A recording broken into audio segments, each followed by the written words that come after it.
read Tender is the Flesh, and it is quite possibly the saddest book I've maybe ever read. Well, that's not true. Maybe not true. I've read a lot of sad books. But this is definitely probably top 5 saddest books I've ever read.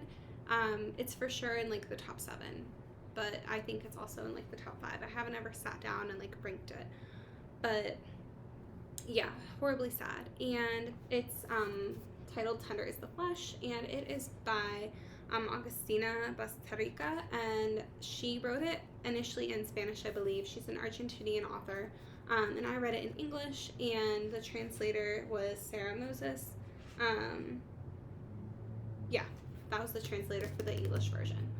And if you look at the book, it says like some other things that translator has translated if you're interested in that. Some people are really interested in translated texts.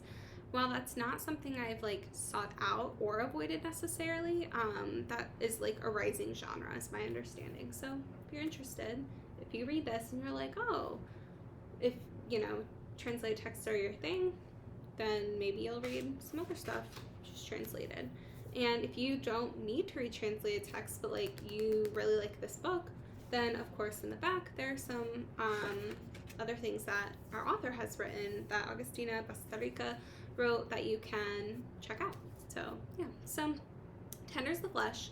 I'm gonna give like the quick headline of what it is, what it's kind of known as, and then I'll give like my take of like how I would describe it a little differently, and we'll kind of go from there. So basically, this is in short a book where cannibalism is legitimized and legalized, and there's allegedly a virus that makes animal consumption not safe and illegal, and in fact a lot of animals are exterminated. Like people can't even own pets, so that's kind of addressed in the book too. Like no more animals, you can't consume them, they can't interact with you, whatever, right? And so people are like, well, what do we eat? And some people are like, well, we gotta be vegan now. Some people are like, we're gonna be cannibals, right?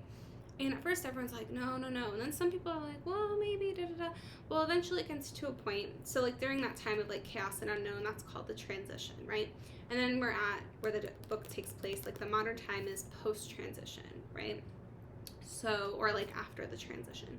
So at that point, there is a distinction between people who are just called people, like average people like me. Of course, everyone is a person, right?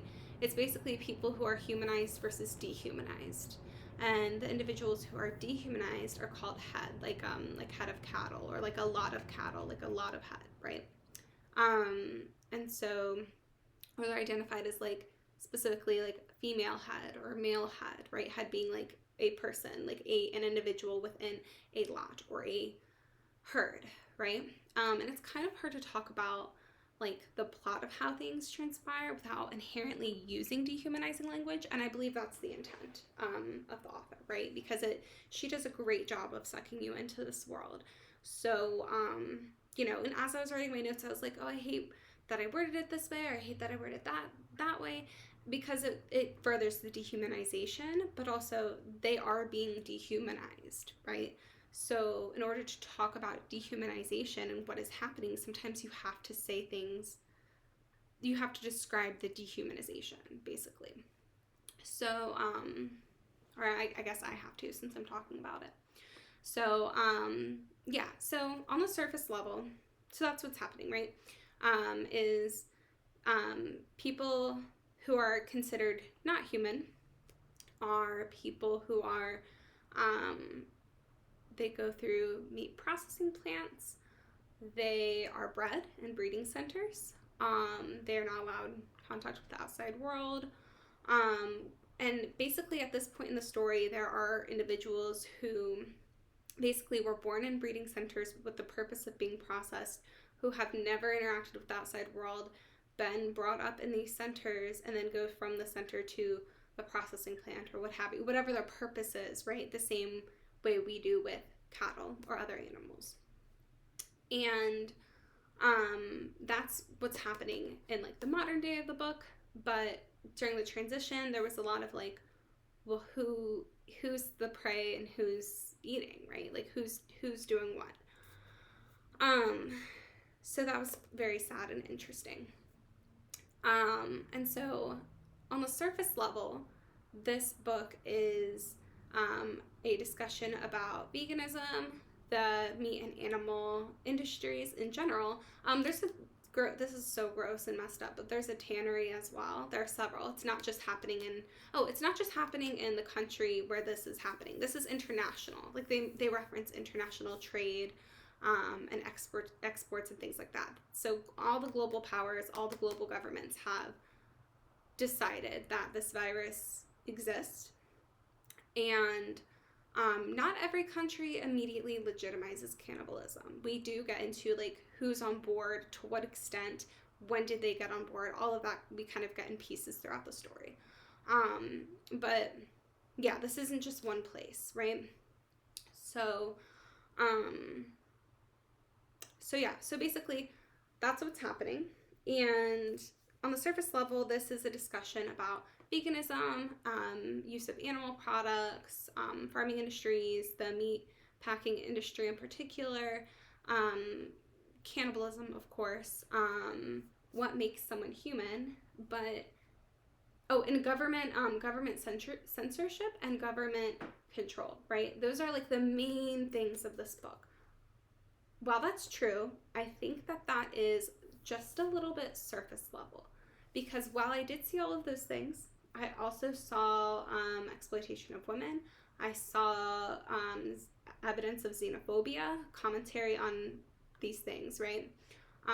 We saw things like ethics when it came to certain types of eating, right? Like in some cultures, there's different ways of preparing food, right? So, well, in every culture, every culture in every country will process food differently or similarly, right? It just kind of depends on what the regulations are, what the standards are, etc. And so that kind of gets brought up too, because I was very surprised. It's a very obvious critique of a lot of Western meat processing. So I was just kind of expecting that. But then I saw critiques of like high-end dining, like, not to be TMI, but like eating live food is common in some cultures, or fine dining restaurants. That's brought up in here and critiqued, as well as like halal butchering practices, as well as non-halal butchering practices, right? All of it's very critiqued, as well as like the idea of like, what do you need, right? Because there's people in here who are like, let's just be vegan, and some people are like, cool, and then some people are like, no. And some doctors are saying that like the plants don't have the amino acids necessary to support them, and that they have to find a meat alternative. Oh, and they call the meat from humans special meat. They just call like special kidneys, special, I don't know, special steak, whatever. So they do kind of adopt, they always put the word special in front of it, but they do adopt like the lingo from animal butchering for grocery stores.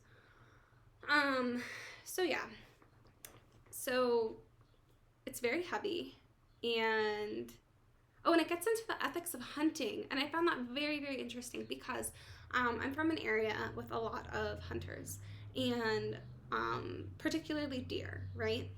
And the deer population gets very, very high, and there are rules and regulations when it comes to hunting. People can't just go all out, and due to ethical reasons, there was like one random year where like the hunting was postponed, or like there was some influence where like people couldn't hunt that year because of XYZ. There was like some issues going on with like, not protests, that's not the word I was looking for. There weren't like people standing out there or anything like that, but for whatever reason there were some issues happening, and so people were not allowed to go and hunt.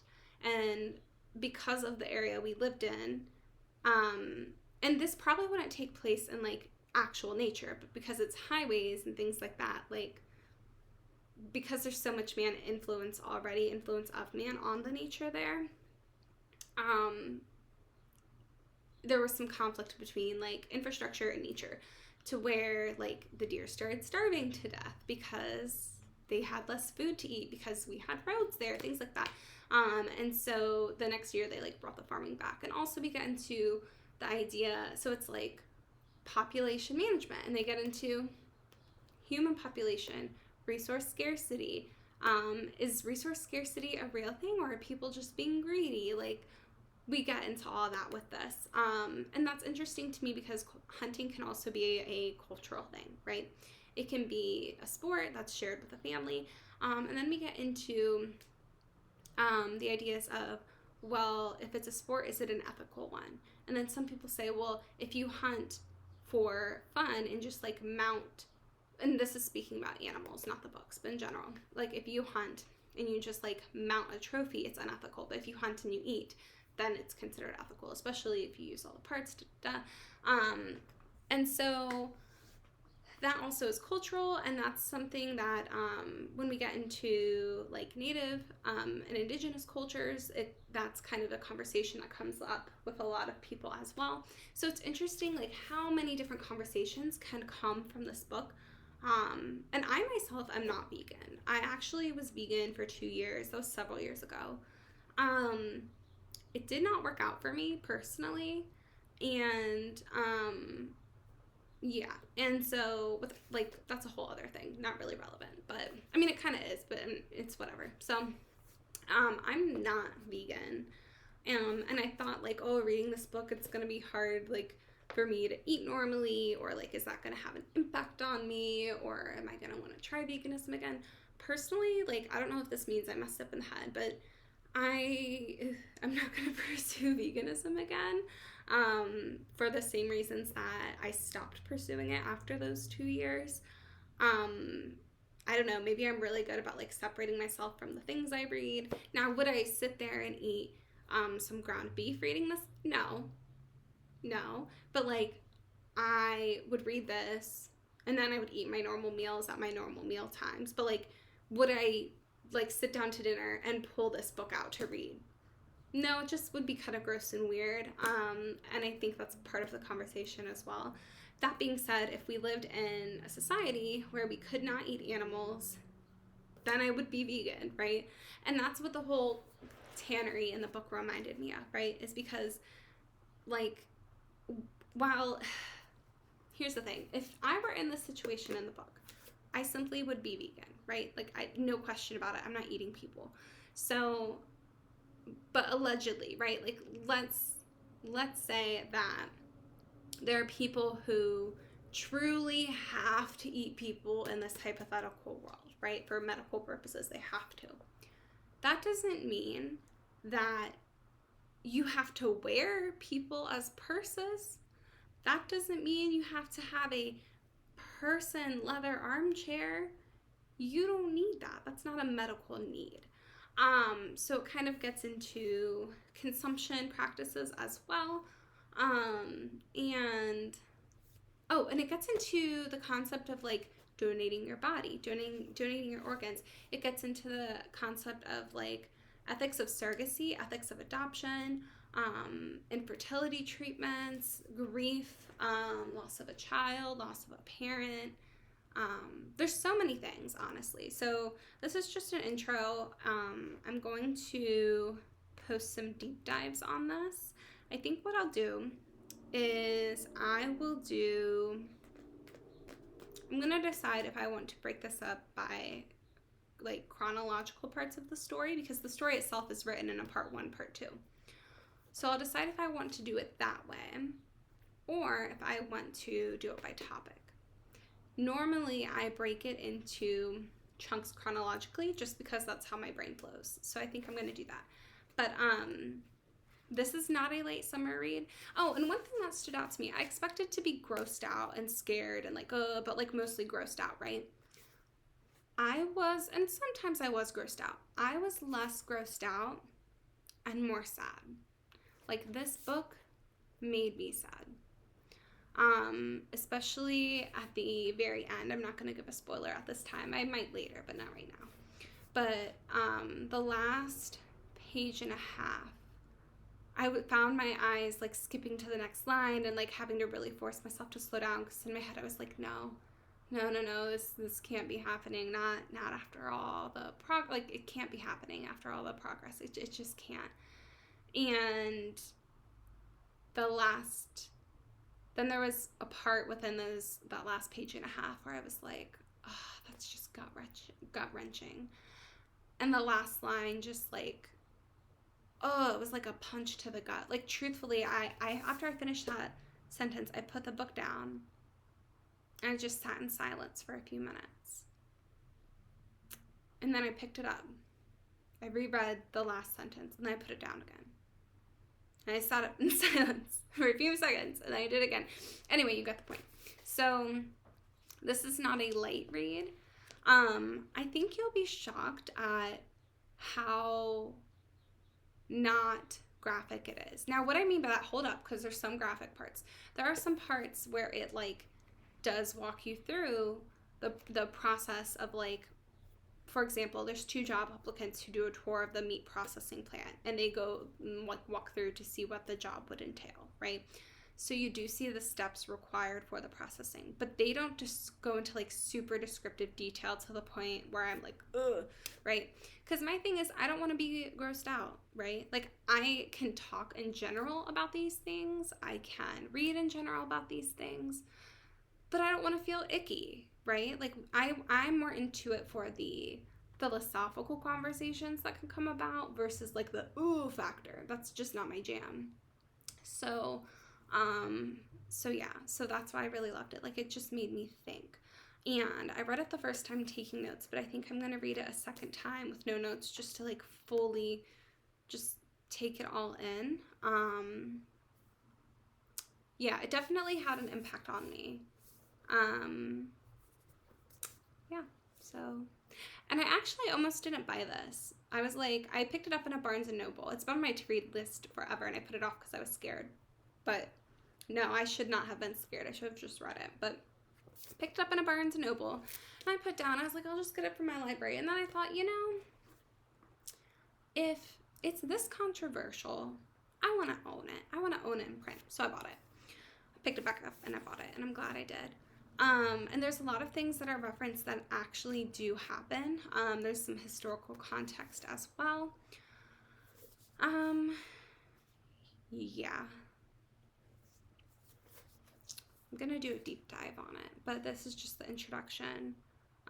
If you're interested in human rights, if you're interested in reading about psychological manipulation, if you're interested in reading about dystopian societies or government overreach, that's a good one. If you're interested in like tax deductions to corporations, like government subsidies and things like that, oh, this is your book.